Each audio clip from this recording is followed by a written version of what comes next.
bahwa yang kita lakukan itu tidak harus selamanya membuahkan sebuah prestasi penghargaan, tapi kebermanfaatan itu pasti insya Allah terjadi. Tidak hanya sekedar kita menyampaikan materi, tidak hanya sekedar kita memberikan pengetahuan, tapi bagaimana agar ilmu pengetahuan yang kita ajarkan itu bisa bermakna. Kesempatan mungkin hanya sekali, dan itu harus dijadikan yang terbaik. Mengajar misal pada saat ini adalah sebuah kesempatan yang mungkin hanya terjadi saat ini. Kalau kita tidak merencanakan dengan baik, melakukannya dengan sungguh-sungguh, maka mafi faedah, tanpa manfaat.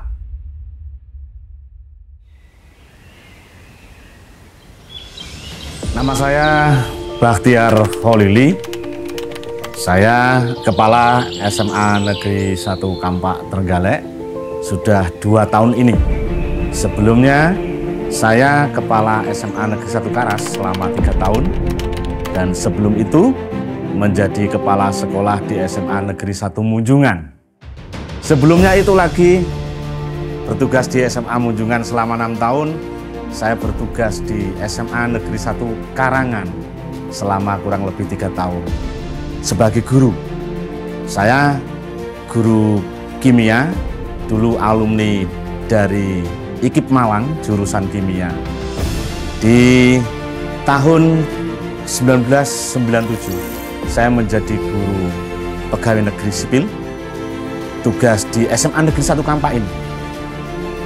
Namun perjalanan waktu, pada tahun 2005, saya mendapatkan tugas dari Biro Kerjasama Luar Negeri yang ditugaskan oleh Sekretariat Negara untuk menjadi guru di Sekolah Indonesia Luar Negeri, tepatnya di kota Jeddah, Saudi Arabia selama 3 tahun. 2008 barulah saya kembali dan ditugaskan ke SMA Negeri 1 Karangan. Sebetulnya menjadi seorang guru ini juga sebuah pilihan bagi saya. Di tahun 1994 ketika lulus dari perkuliahan sarjana kimia, saya sebetulnya sudah bekerja di sebuah industri bagian desain grafis komputer. Namun saya merasa ada yang hilang. Sekian lama belajar di ilmu pendidikan studi kimia tidak bisa tersalurkan dengan pekerjaan yang saya geluti. Akhirnya saya ingin mengajar. Saya mencari peluang untuk menjadi guru meskipun honorer. Dan alhamdulillah dapat, bukan di kimia, tapi tetap saya berusaha untuk menekuni. Saya menjadi pengelola laboratorium komputer milik SD Muhammadiyah Ponorogo. Dan sisa waktu saya manfaatkan untuk mengabdi di SMA Negeri 1 Ponorogo di bidang pembelajaran kimia. Ketika tahun 96, saya mempresentasikan sebuah karya pembelajaran. Pada masa itu, komputer belum seperti secanggih sekarang yang ada laptop. Masih menggunakan PC, ukuran besar, data disimpan di dalam disket. Tapi alhamdulillah, saya tertarik untuk memanfaatkannya dalam pembelajaran ilmu kimia bersama siswa. Saya manfaatkan dengan aplikasi Storyboard. PC yang waktu itu masih bermerek IBM. Dan para siswa bisa belajar bagaimana peristiwa tumbukan partikel terjadi. Bagaimana lintasan elektron di dalam mengelilingi inti atom. Bagaimana peristiwa-peristiwa kimia yang sangat mikroskopis berusaha saya deskripsikan dengan aplikasi yang sederhana pada masa itu.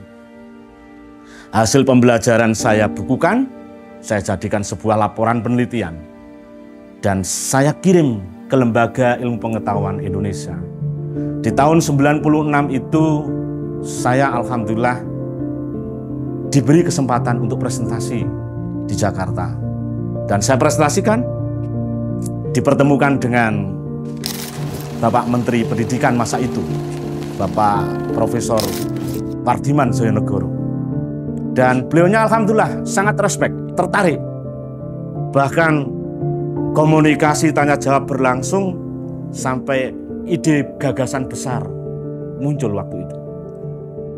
Bahwa sekolah menengah pertama, sekolah menengah atas atau kejuruan hendaknya memiliki laboratorium komputer. Dan karya saya waktu itu, ide pembelajaran memanfaatkan media IT, menjadi salah satu prototipe yang harus dikembangkan. Dan saya menerima keadaan itu. 3 bulan setelah presentasi di Jakarta, saya alhamdulillah diberikan amanah untuk menjadi calon pegawai negeri sipil. Terus terang saya bingung. Saya biasa kerja tidak terikat harus dengan ketentuan yang sangat restriksi. Karena selain saya mengajar, mengelola sebagai guru honorer, saya menjalankan bisnis usaha di Kota Ponorogo. Dan itu lumayan besar. Pendapatan income waktu itu bisa 3 kali lipat dari pendapatan seorang pegawai negeri. Terus terang bingung. Dan dalam kebingungan, saya pulang menemui ibu. Saya ingin tahu pendapat ibu, bagaimana sarannya. Apakah saya menjalani sebagai pegawai negeri sipil, ataukah yang sudah kami geluti itu kita lanjutkan dan kembangkan. Setelah bertemu ibu dan saya ungkapkan kegalauan hati, ibu memberikan pendapat demikian. Kira-kira waktu itu bicaranya, terserah kamu, nak. Kalau pengen ibadah itu memang butuh modal. Menjadi pengusaha itu bagus. Kamu bisa berkembang. Materi mungkin bisa didapatkan. Bermanfaat bagi orang lain juga bisa. Tapi menjadi guru itu juga bagus. Karena ibadah tidak harus menggunakan materi. Ilmu yang engkau miliki, kamu berikan kepada anak-anak didikmu, itu sesuatu yang luar biasa. Saya terus terang, penjelasan ibu itu menjadi support bagi saya. Bahwa pilihan menggeluti profesi guru, sesuatu hal yang memang belum tentu menjanjikan secara materi. Namun justru lebih pasti menjanjikan kebahagiaan hati. Ketika ilmu itu bisa kemudian berkembang, bermanfaat bagi anak didik kita.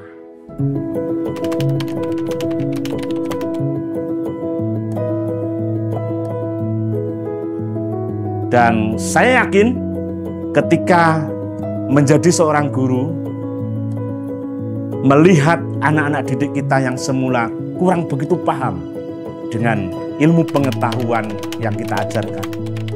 Dan mereka menunjukkan perkembangan yang baik. Sungguh tidak tergantikan rasa bahagia itu kita rasakan.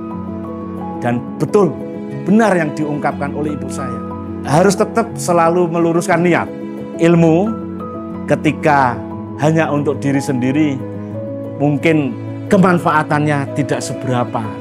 Tapi ketika kita berikan, kita tunjukkan, bimbingkan kepada anak-anak kita, maka ilmu itu akan berkembang lebih luar biasa. Dan saya pun tidak merasa kehilangan. Tertuntut untuk terus selalu untuk mengembangkan potensi, menguatkan kompetensi, bahkan selalu pengen tahu apa kiranya untuk memperbaiki proses pembelajaran, proses pengelolaan yang ada di dunia pendidikan, agar kemanfaatan itu lebih banyak kita bisa berikan.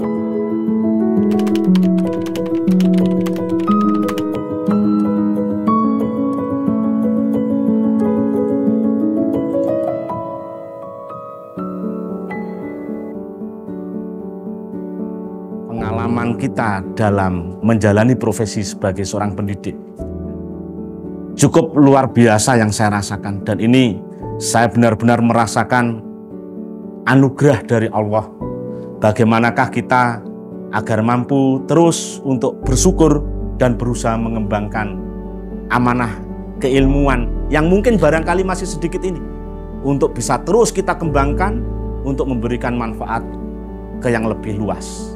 Pengalaman tahun 1996 sebelum saya menjadi seorang guru pegawai negeri sipil hingga menang di lomba kreativitas guru tingkat nasional yang dilaksanakan oleh LIPI, terus terang menjadi trigger bagi saya, memicu bahwa kita harus terus belajar mengembangkan keilmuan yang kita miliki disesuaikan dengan situasi kondisi yang kita hadapi. Kalau tahun 96 karena saya bersinggungan dengan terapan teknologi informatika dalam pembelajaran, di tahun berikutnya saya menyesuaikan dengan kondisi SMA Kampak waktu itu, tahun 97 dan seterusnya, bahwa sekolah yang masih relatif perlu berkembang. Sarana prasarana yang ada, kami harus berpikir keras, memanfaatkan potensi lingkungan. Di tahun 97, saya mengangkat sebuah karya pembuatan es lilin tanpa kulkas untuk menjelaskan sifat koligatif larutan. Ini karya yang sesungguhnya terinspirasi ketika saya masih SMP, SMA, harus jualan es lilin sepulang sekolah. Dan saat itu kami mencoba membuat es lilin tersebut memang tanpa alat pendingin, memanfaatkan bahan yang ada di lingkungan, dan kita jadikan es lilin itu tanpa mengetahui saat itu mengapa bisa demikian. Setelah saya menjadi guru dan saya menggeluti ilmu kimia, saya paham dasar kejadian peristiwa masa lalu itu tentang menjual yang dilalui dengan membuat es lilin tanpa kulkas. Ada ilmunya tentang sifat koligatif larutan. Saya jadikan pengalaman tersebut untuk bahan pembelajaran bersama para siswa. Dan di tahun 1999, waktu itu mulailah banyak pemikiran terkait masalah pendidikan karakter. Ada program tentang integrasi antara IMTAK dengan IPTEK untuk membentuk sebuah karakter kepribadian siswa yang berakhlak mulia dan berbudi pekerti luhur. Saya melakukan sebuah pembelajaran yang dalam pembelajaran itu materi kompetensi tentang keimanan, ketakwaan saya hubungkan dengan materi pembelajaran yang sedang berlangsung. Dan di tahun 2000, saya menang lagi di LIPI sebagai juara 1. Karya yang saya angkat tetap memanfaatkan sumber daya lingkungan yang ada, yang bisa digunakan untuk menjelaskan materi pelajaran, yakni pemanfaatan kelopak bunga sebagai indikator alami dalam pembelajaran asam basa. Karya tahun 2000 ini sangat luar biasa. Dalam pengertian, saya mengajak siswa hingga menemukan berbagai macam indikator alami dan mengukur trayek pH-nya dengan alat titrasi yang waktu itu SMA Kampak tidak begitu banyak peralatan kimia seperti itu. Peristiwa ini alhamdulillah memudahkan bagi saya untuk berkomunikasi dengan Biro Kerjasama Luar Negeri. Sehingga di tahun 2005 saya ditugaskan di Sekolah Indonesia Jeddah. Di Jeddah, Saudi Arabia, peluang pembelajaran semakin menantang. Iklimnya beda dengan Indonesia. Situasinya juga berbeda pengelolaan sekolahnya. Kami di sana satu atap terintegrasi, mulai dari TK, SD, SMP, SMA. Dan semua guru dituntut harus berkemampuan multi level dalam pembelajaran. dituntut berkemampuan juga multi subjek, tidak hanya satu bidang mata pelajaran. Dan 2008 saya harus selesai tugas dari Indonesia luar negeri. Saya kembali ke tanah air, ditugaskan di SMA Negeri 1 Karangan.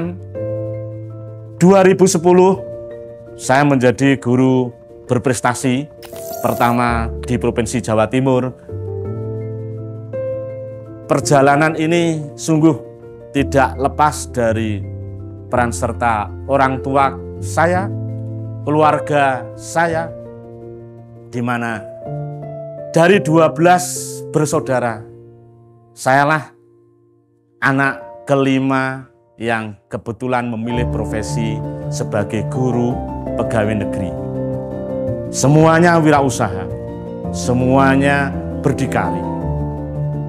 Di tahun 2013, ketika saya bertugas sebagai kepala sekolah yang pertama di SMA Negeri 1 Munjungan, saya masih tetap mengajar tahun itu. Karena di SMA Munjungan masih kekurangan tenaga guru kimia. Dan saya menjadikan pembelajaran itu berusaha semenarik mungkin bagi siswa, semudah mungkin untuk dipahami. Saya tulis sebuah karya, perjalanan berlangsung hingga akhirnya saya ditugaskan sebagai kepala sekolah di SMA Negeri 1 Karas.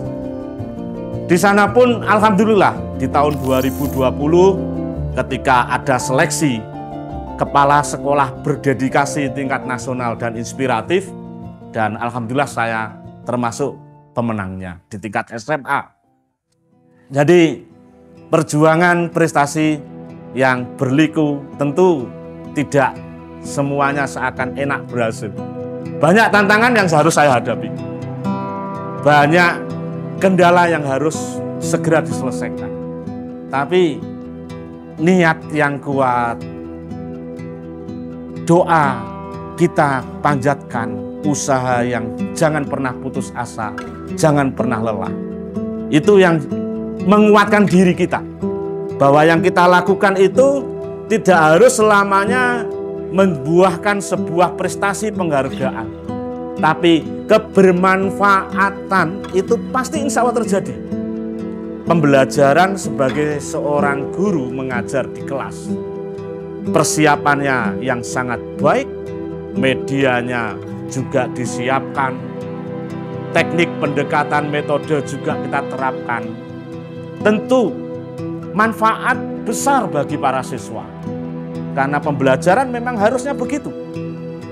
Tidak hanya sekedar kita menyampaikan materi, tidak hanya sekedar kita memberikan pengetahuan kepada siswa, tapi bagaimana agar ilmu pengetahuan yang kita ajarkan itu bisa bermakna.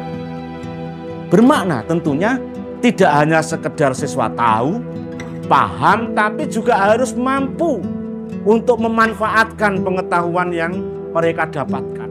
Dan kalau sudah itu kita lakukan, insya Allah kebahagiaan itu akan bersemi.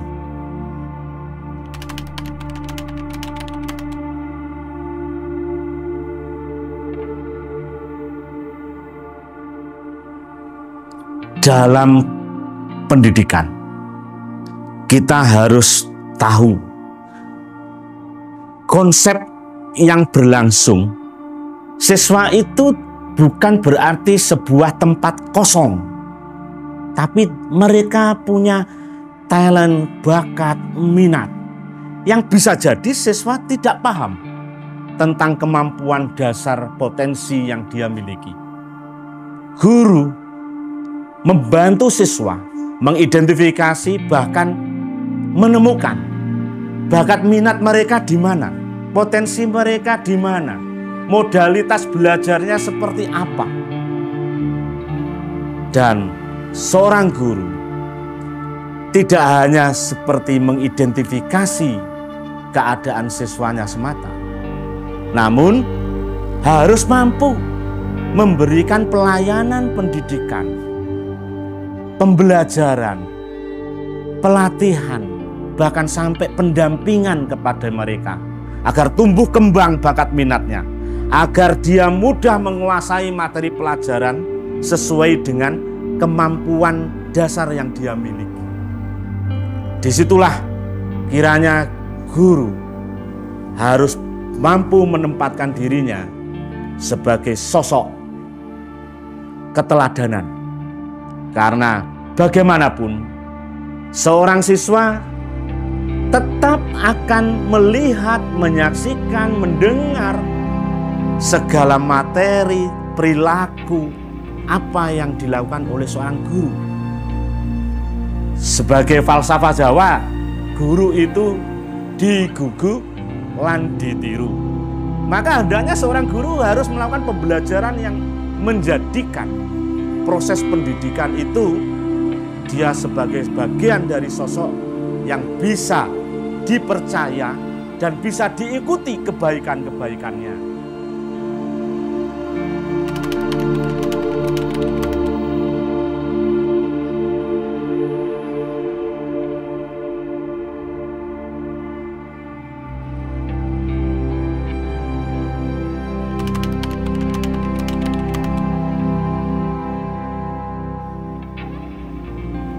Dalam proses pembelajaran, tidaklah bisa juga seorang guru mendoktrin, mendikte para siswa dengan harapan siswanya menjadi penurut, bahkan tidak hanya itu, menjadi penakut. Ini yang tidak boleh terjadi. Maka guru harus mampu berada di antara siswanya, bergumul dalam proses belajar bersama, mencari pengetahuan, menjadi fasilitator, memberikan solusi pemecahan masalah yang dihadapi oleh para siswa. Dan disitulah guru hendaknya bisa diterima oleh para siswa. Bahkan siswa itu kecenderungan kalau dia sudah punya persepsi yang negatif pada guru, pembelajarannya pun menjadi sulit. Maka hendaknya pembelajaran yang dilakukan oleh seorang guru menjadikan dirinya pun bisa diterima dengan ikhlas, sadar oleh para murid-muridnya untuk belajar bersama mendalami pengetahuan yang ada. Dalam proses pendidikan itu, seorang guru tidak bisa juga berhenti hanya sekedar menyampaikan materi, berada di antara siswa untuk belajar. Dia harus mampu untuk memotivasi, memahami isi perasaan hati siswa, sehingga motivasi yang diberikan sesuai dengan kebutuhan dan porsinya. Maka siswa akan bisa lebih tergerak. Mereka akan spontanitas mengikuti pembelajaran yang diberikan oleh para pendidik guru-gurunya.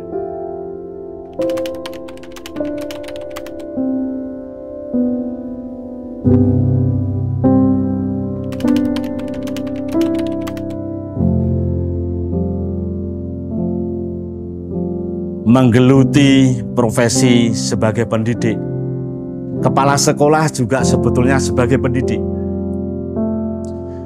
guru bagi segenap warga sekolahnya. Hal yang memang tanggung jawab lebih besar dan lebih luas dibandingkan sekedar sebagai seorang guru. Tapi begitu menjadi kepala sekolah, tuntutan kompetensi yang ada lebih beragam, yakni manajerial dalam pengelolaan sekolah dengan segala macam pernak-perniknya, melakukan supervisi sebagai upaya peningkatan kualitas pembelajaran khususnya dan pendidikan di sekolah. Dan yang tidak kalah penting adalah kompetensi kewirausahaan. 3 kompetensi ini tidak ada tuntutan bagi seorang guru. Namun ketika sudah menjadi kepala sekolah sesuai dengan amanah yang diberikan, maka mau tidak mau kita harus menyesuaikan bahwa seorang kepala sekolah memang harus memanage sekolah yang ada di sekolah. Saya pernah ditugaskan di SMA Hubungan yang jaraknya 40 km dari rumah. Saat itu jalan belum beraspal. Saya ditugaskan di sana selama 6 tahun dan tidak berani untuk mengendarai mobil karena ekstrim jalur yang harus saya lewati. Saya pernah mengalami 7 kali kecelakaan yang sebagian besarnya adalah kecelakaan tunggal karena terpleset, jalan licin, tergelincir. Sebuah tantangan. Berangkat kadang setelah sholat subuh dan di sana dalam perjalanan hujan. Pulang pun begitu, naik turun pegunungan, samping tebing, samping jurang. Alhamdulillah, Allah masih memberikan keselamatan pada diri saya. Dan tugas berikutnya ketika di SMA Karas Magetan. Jarak dari rumah 96 km. Saya tidak mungkin untuk pulang, bertemu dengan keluarga. Saya tinggal di sekolah SMA Karas selama 3 tahun. Setiap hari Jumat sore barulah saya bisa pulang. Dan alhamdulillah sekarang ditugaskan di SMA Kampak ini yang jaraknya 15 km. Tentu sebuah tantangan bagi saya. Kalau yang jauh bisa kita jadikan lebih baik, maka sekolah yang sekarang ini pun harus berusaha kita jadikan lebih baik. Dan di tahun 2023 ini, alhamdulillah SMA Kampak diberi kepercayaan oleh Kemendikbudristek menjadi sekolah SMA penggerak satu-satunya di Kabupaten Trenggalek.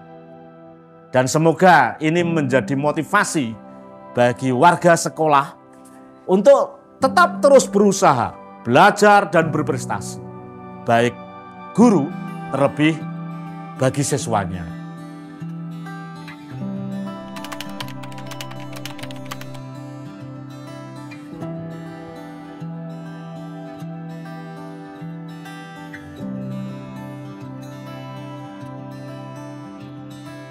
Hidup ini di dunia hanya sekali.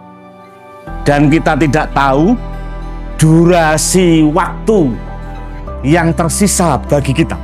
Kapanpun pantas saja menemui akhir kehidupannya. Akankah kesempatan yang ada itu kita kemudian tidak memberdayakan sekuat tenaga, semampu diri kita, agar kemanfaatan yang bisa kita lakukan itu benar-benar menjadi sebuah maslahah bagi banyak orang. Kesempatan mungkin hanya sekali dan itu harus dijadikan yang terbaik. Mengajar misal pada saat ini adalah sebuah kesempatan yang mungkin hanya terjadi saat ini. Kalau kita tidak merencanakan dengan baik, melakukannya dengan sungguh-sungguh, maka mafi faedah, tanpa manfaat. Dan itu kan tidak kita harapkan. Hari ini ayo berusaha lebih baik daripada hari kemarin. Dan esok kita persiapkan untuk menjadi lebih baik lagi. Meskipun kita tidak tahu apakah ada penghargaan atau senyum saja. Kita tidak tahu. Tapi yang pasti adalah apa yang kita lakukan saat ini, kita harus berusaha menjadi yang paling maksimal bisa kita lakukan. Anak-anak kita tidak sekedar aset bagi kita. Namun seorang anak diberikan Allah itu suatu amanah yang harus kita bina, kita rawat, kita jaga, dan kita persiapkan. Untuk apa? Tentunya untuk kebahagiaan hidup yang tidak hanya sekedar bahagia di dunia, tetapi juga harus bercita-citakan bahagia juga di akhirat. Tidak hanya untuk si anak, tapi untuk si keluarga, bahkan untuk kebermanfaatan bagi masyarakatnya. Nah, tentunya dalam konsep pendidikan keluarga, perhatian orang tua kepada anak-anaknya menjadi sesuatu yang sangat penting. Kalaupun toh takdir menyebabkan anak, kemudian tidak berorang tua, maka orang yang dianggap tua di lingkungan anak tersebut punya tanggung jawab.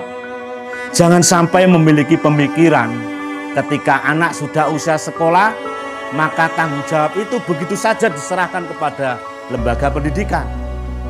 Haruslah tetap dalam pengawasan, dalam monitoring kebiasaan-kebiasaan anaknya berada di luar sekolah menjadi tanggung jawab oleh keluarga atau orang tuanya. Tentunya masyarakat juga harus memiliki kontribusi tanggung jawab yang sama terhadap perkembangan anak, sehingga anak tersebut yang menjadi anggota keluarga juga siap kelak menjadi anggota bagian dari masyarakat, dan anak itu berkembang sesuai dengan bakat, minat, serta pengetahuan yang telah dia alami. Tentunya apa kebiasaan anak harus menjadi perhatian yang sungguh-sungguh bagi keluarga khususnya dan masyarakat pada umumnya. Kita diamanahkan menjadi pendidik, dan amanah itu harus kita berusaha menunaikannya. Tidak bisa kita menjalankan profesi sebagai guru, bahkan kepala sekolah, dengan sekedar asal menunaikan tugas, asal memenuhi kewajiban, namun kualitas kebermanfaatan kita tidak menjadi perhatian. Sesuatu hal yang sangat akan bermakna apabila dalam pendidikan, khususnya pembelajaran, kita harus berfokus, berorientasi pada kepentingan siswa kita. Tidak bisa hanya sekedar tercapainya tuntutan kurikulum atau tercapainya kompetensi yang diharapkan.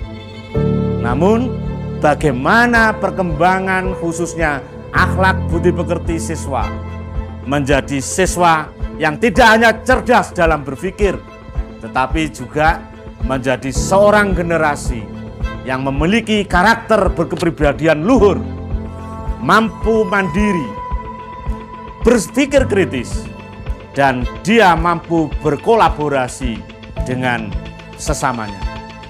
Tentunya hal-hal tersebut menjadi sebuah dambaan membentuk seorang siswa yang memiliki kemampuan siswa paripurna dengan kemampuan penguasaan ilmu pengetahuan, teknologi, serta keimanan dan ketakwaannya dalam wujud karakter berperilaku, berbicara, kemudian bertindak untuk melakukan sebuah aktivitas. Mudah-mudahan Bapak Ibu Kepala Sekolah tetap bersemangat untuk mengabdikan diri di dunia pendidikan, dan percayalah, apa yang kita lakukan bila sungguh-sungguh ikhlas, insya Allah kebahagiaan itu akan terbuka bagi kita, dan semoga apa yang kita usahakan menjadi catatan amal baik bagi kita untuk kebahagiaan di akhirat.